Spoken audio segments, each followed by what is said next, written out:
Mes chers amis, bonjour, bienvenue avec nous à Outremeuse, ce quartier extraordinaire de Liège où se trouve un bâtiment qui l'est tout autant. C'est la brasserie Toussaint qui existe depuis des siècles. C'est un bâtiment exceptionnel dans la mesure où il est complètement art nouveau.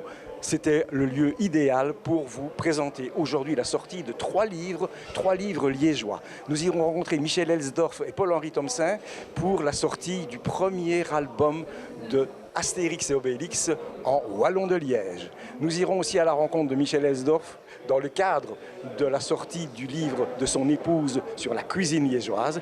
Et enfin, nous terminerons notre petit reportage d'aujourd'hui avec Bernard Grélier, qui est lui aussi un producteur de livres liégeois et qui s'apprête à sortir dans quelques semaines un nouvel album avec François Voltieri, Des aventures du petit chantier.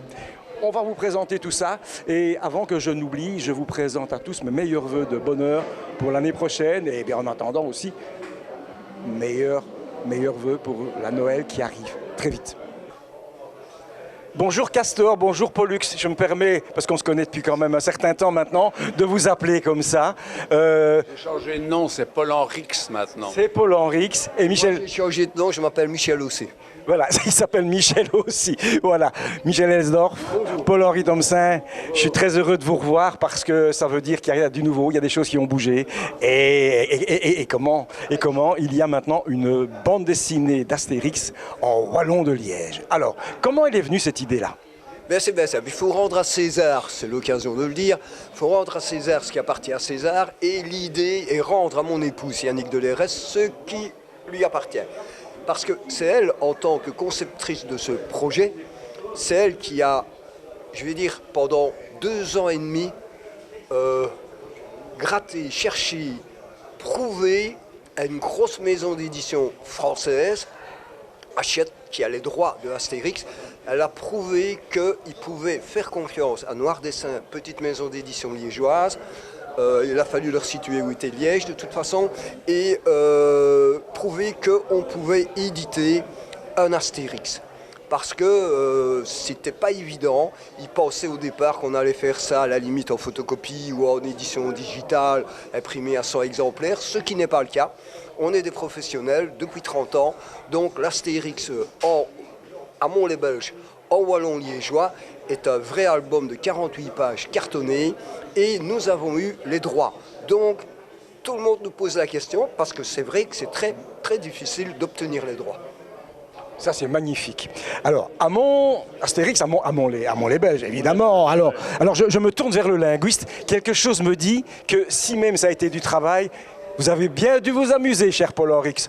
Il y a eu effectivement beaucoup de plaisir derrière. Alors c'était à Mont-les-Wallons, nous aurions souhaité, mais on a gardé à Mont-les-Belges parce qu'on ne nous a pas autorisé à Mont-les-Wallons. Maintenant, je peux vous rassurer, les Français, Herzog Goscinny, avaient pensé que la Belgique, c'était Bruxelles, c'était une fois. Eh bien, la Belgique est devenue wallonne, elle est devenue oufti, et c'est devenu un livre complètement de chez nous. Il a donc fallu adapter, il a donc fallu changer beaucoup de choses, transformer l'humour et les anachronismes avec ce qui se passe chez nous. Alors l'humour, forcément, c'était pas trop compliqué parce que le wallon est très imagé, très expressif, très, très coloré, très parfumé. Donc là, on a eu beaucoup de plaisir à pouvoir adapter ça. Les anachronismes, ma foi, on en a profité pour mettre un petit clin d'œil sur le tram. Et pour le reste, c'est vraiment des choses qui se passent chez nous. La nourriture est de chez nous. Le Waterzooi est devenu de la bonne potée, du crawlor, à vous des bons légumes d'Amonoso, del Krolejot mutué. Vous découvrirez tout ça dans le bouquin. Merci. En tout cas, oui, il y a votre œil qui pétille. C'est souvent le cas, mais ici, c'est encore plus frappant. Voilà. En tout cas, merci. Michel Elsdorf a disparu, il est parti. Alors, on va simplement, pour conclure, dire que son épouse, qui malheureusement n'est pas là parce qu'elle est malade aujourd'hui, vient de sortir un livre qui s'appelle La cuisine liégeoise. C'est une Bible. C'est une Bible parce qu'on va trouver là-dedans plus de 140 recettes. Je conseille évidemment ça comme cadeau de fin d'année. Tiens, il y a Michel qui est revenu. Michel est revenu, c'est le direct, hein. On peut pas nous enlever ça, c'est le direct. Alors Michel, c'est le direct. Nous sommes ici avec RTC que nous saluons au passage. Tout va bien entre nous. Je voulais simplement dire à Michel, en guise de conclusion. Non, ne concluons pas, c'est la période de Noël, je vous jure que personne n'a bu. Non, non, personne n'a bu.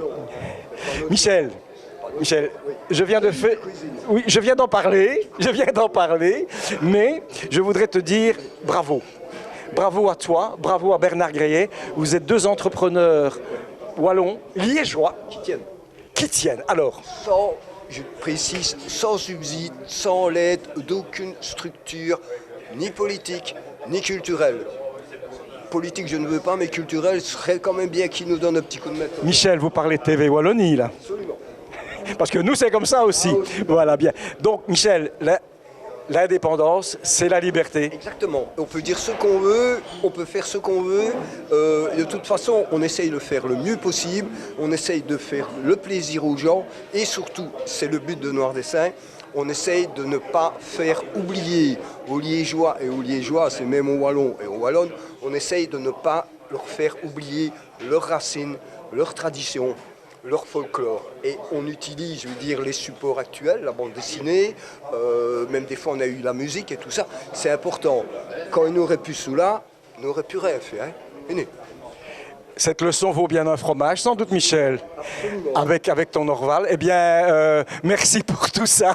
Et à très bientôt, Michel, et bonne chance. Mais c'était pas un Orval, c'était un CTS, mais c'était un 25 centilitres, Yannick, pas de panique. Alors, merci beaucoup pour tout ça. À très bientôt. Et vive Liège. Hein. Et mes meilleurs voeux, bonne année à Turto. Un nouveau livre avec François Walteri. Un nouveau livre avec François Walteri, et ce n'est pas du Natacha. Non. C'est retour en arrière, il y a un peu plus de 30 ans. En 88, on a fait un Tchanché, qui était un recueil de 5-6 historiettes de 5 à 8 pages par histoire. Et puis là, on est reparti plutôt sur des brèves de comptoir, comme on a l'habitude de dire, de petites blagounettes qu'on se raconte comme ça et qui font rire tout le monde. Enfin, on espère. Ça fait sourire beaucoup de monde, ça fait rire aux éclats certains. Tout ce qu'on espère, c'est amener un petit peu de bonne humeur dans ce monde de brut et dans la morosité ambiante. Et puis c'est notre culture aussi, c'est le wallon de Liège bien entendu dans un premier temps. Est-ce que c'est pas important aujourd'hui de revenir à nos sources ? Si, mais la version qui sort maintenant, c'est la version en français, et la version wallonne est prévue, mais pour l'année prochaine.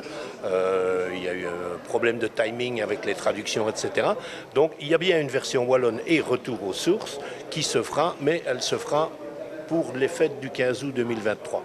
Le premier Tchanché ayant été fait en français et en wallon, il était évident qu'on devait aussi traduire ces blagues. Certaines, avec certains jeux de mots, je pense que le traducteur va bien s'amuser, mais je lui fais confiance, il est très fort. Oui, je pense que c'est Paul-Henri Thomsen, je crois. Oui, c'est un petit jeune qui débute. C'est un petit jeune qui s'y colle, mais bon, il est prometteur. Je pense qu'il arrivera à faire quelque chose de bien.